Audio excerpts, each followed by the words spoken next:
Hey guys, and ladies, gents, whatever your personal preference of what you like to be called is. Good evening, as the time may be. It's somewhere around, I want to say 8:30 or so on Wednesday night, the 9th. Tomorrow's going to be the 10th, and I haven't done this in a while, and it's one of those where kind of just sitting around the apartment watching Netflix and that kind of stuff. I just felt bad, and it's one of those where it's not the same bad feeling that people have. It's one of those things like it's an antsy feeling. I feel like I should be doing something.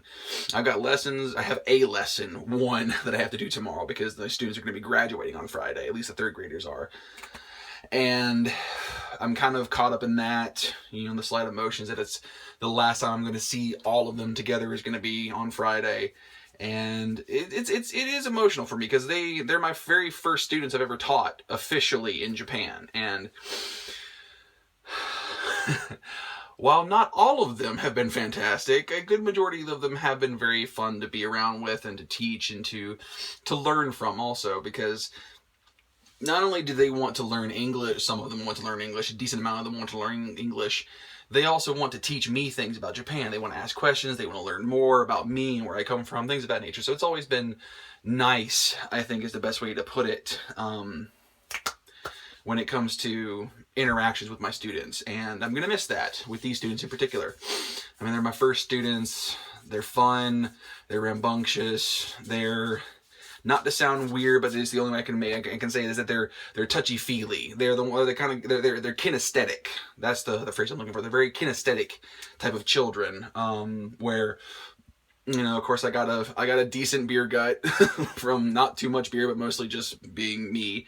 And in my dress clothes, they come up and start patting my stomach. There's one student, he's hysterical, who will, every single morning, if I'm waiting in front of the school for the students and saying good morning to them as they walk in, he'll come bolting from around the corner, which is halfway down the street, come running up to me. He'll like tag. He'll do like a touch off or like a marathon run or something on my stomach, and then run inside and change his shoes. And then when we're in class or if we're doing something else, if I walk past him, he just starts patting my belly, which I'll admit is weird, but it's not anything as big as it could be. It's not as weird as it could be.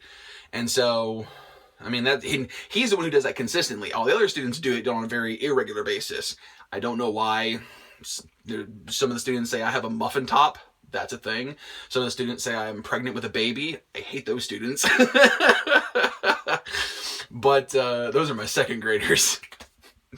But I don't know. They're very fun to be around. They're very interactive, especially in the hallways. During class time, not so much, which is really annoying. But you live and you learn and you get yourself ready for the next year. And that's what I'm doing. And I'm not going back to the current school I'm at. I don't know if I've said this before in another video. If I did, I erased it. I don't know. But I'm moving down from where I'm located in Sakai to Wakayama. I'm going southeast, I think is the proper cardinal directions, according to the magnetic North Pole. So yeah, it's southeast of Japan, and I'm going to be much closer, like within spitting distance of the Pacific Ocean, for my apartment and all my schools. I'm going to be teaching at 3 different high schools. One high school is 3 times a week, one high school is 2 times a week, and the other high school is twice a month on Sundays. So that's going to be very interesting because for those of you that don't know, I went to college and got my degree in early childhood care and education for my associate level, and then my actual bachelor's degree, there was a bit of a snafu here and there in time constraints and me wanting to be able to come to Japan. I had to switch my major from early childhood care and education, where I could actually have gotten an actual teaching certificate to actually teach in the States. Instead, I had to switch it over to educational studies, which is literally the exact same degree. I am qualified in every single area to be a teacher and have a teaching certificate, but the unfortunate thing is that they don't allow you to go through the internship period, basically, the actual student teaching period, where you go into an elementary school and work for the 3 months and be evaluated and all that kind of stuff. So... you live, you learn, you move on. Things happen and you still work with it. So I still have a bachelor's degree in educational studies, and that's how I'm here. And I still know how to teach. I still know how to plan. I still know how to, what's the word? Not associate. Well, I know how to associate also. But, check. There's a word for it, and I'm drawing a blank because it's late at night, and I'm upset. But yes, I'm slightly stressed about a lot of stuff, and moving farther south is going to be very difficult for me, just in a lot of reasons, trying to get things set up for moving, which I hope everything is already taken care of, because that's stuff that I don't know about and I couldn't translate properly, so I had to have someone else help me with it, and I have to trust them at their word, which I do. I do trust my fellow teachers, but it's just one of those where I'm always that worry wart kind of thing. So that's going to be all my stuff sent down through the Kuro Neko Yamato shipping company, which apparently is one of the best shipping companies in Japan. It's also one of the more expensive ones, but, you know, it's the only thing I can do. My luggage is too big to ship through natural post and other places. And other places are not in English or only in Japanese, and I don't just... So, most of, if not all of that, is taken care of at the moment. I'm just waiting on time periods. I don't know. I'm emotional. I'm very sort of disconnected from a lot of stuff right now, because I'm alone and I'm trying to figure out what I'm going to be doing or where I'm going to be going, what things are going to be like. I don't know what the future holds. And I've always thought about that very heavily and very, I don't know the proper wording. It's like, I've always thought about the future. No matter what I do, I always think about what's going to happen in the future, even if I have no control over it. So that's another thing entirely.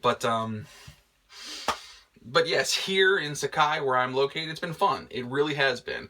I've met some really good people from all across the world, and I have found some, late night bar hopping buddies, which has been fun the few times I've done it. It's too expensive to do on a regular basis. But it's still fun. It's interesting to hear stories from other sections of the world, such as, Scotland, Ireland, and things of that nature. Those two places in particular. But, yeah, no, it's been fun. I made some decent friends, I hope. And I hope to continue to keep in touch with them, even though we're all either going back home to our own countries or moving farther apart. I know someone who's actually going towards Tokyo. So that's a thing for her. Good luck to her on that. A lot of people are just staying in the same general areas where they are right now. But, I'm moving down to Wakayama, teaching 3 different high schools, and it's going to be interesting. My apartment hopefully is going to be bigger, so when I do move down there at the end of the month, I will definitely post a video of the size of the apartment. And, yeah, it's definitely, from everything I see in the apartment complex pictures, it looks bigger. It's the same type of Leo Palace setup, but it's not going to have the stupid loft thing up here which takes up room, and it's going to be like a higher ceiling, higher doorways and everything. From that, what it looks and from what the measurements say. So I'm hoping there, 6'4", and this is getting really old. But, it's stuff you have to live with, especially when you are trying to find yourself, trying to explore the possibilities of what you want to do for the rest of your life. I mean, I'm 27. You'd think I'd have my shit together by now, but I don't. And I learn that every single day. I learn on how much of a child I still am, on how many things I still don't know, how much I still don't understand. And it's just compounded by the fact that I'm in a country where I understand a decent, when I say decent, a toddler's range of the language, and I'm more prone to going pointing and gesturing and that kind of stuff than actually knowing the proper word. So that's infuriating in and of itself. And I don't know. I'm more and more consistently conscientious about my body and my facial hair and my hair and that kind of stuff. Like, no matter what I do, I cannot get rid of this red. I'm getting the Santa Claus cheeks, man. Like, everything's right up in here and it's bright red, and the beard is okay, but it's getting wry and everything of that nature. So I'm trying to find information on how to tame it and that kind of stuff, because I don't want to cut it, because if I cut it, it looks nasty because it's too thin. But that's another discussion for another time. But yes, so update video as long as it is. I'm upset because my students are graduating and I will never see them again. I am, I got to hold a baby today. forgot about that. That's the one thing that I could actually say that made me happy. For some odd reason, some of the other extra delinquent students that have graduated and already had children under the age of like 18 or whatever, for some odd reason decided to come back to the school, and they were sitting on the desks and that kind of stuff, and they were talking to the, you know, vice principal and things of that nature. But one of them had either their younger sibling that was like a month old, or her baby who was a month old. I don't know which. I didn't get that far. Then all I heard is that the baby was a year old. And this little boy, he was so cute. He's so tiny in this big old like onesie suit thing. He was so cute. But I got the opportunity to hold him, and I think I held on to that baby for about 30 minutes while the mom ran off and did nonsense. But I was content, because it was fun. He was so cute. He was small and warm and sleeping and content and happy. But then he woke up and just kind of stared at me, and it was really nice. It was the first time I've held an infant in a decent while, and it sort of renewed my vigor for wanting children and have a family and that kind of stuff. So that was nice. That was very nice. It was very comforting too, just to kind of sit there with, you know, a tiny little life, you know, something that's so malleable and fragile. And it was just, it's eye-opening. So I like that a lot. But yes, I'm moving at the end of the month. My mom is coming out to Japan on my last day of my contract on the 17th. So she'll be leaving America on the 16th, getting here on the 17th late in the evening. And I'm going to go ahead and say this on this video. We might not make it back to my apartment before midnight, because her plane arrives at 9, supposedly. And that's without any delays during this time of the year. And if it arrives at 9, she's going to have to go through immigration, and the immigration is going to take at minimum half an hour, at most 2 hours, because that's what happened to me when I came. It took like 2 hours to get through immigration. It sucked so much. So yeah, I'm hoping that if she gets here by 9, we can get out of the airport by 11, and we might make it back to my apartment by that time. I'm hoping, but there's no guarantee. So there's that.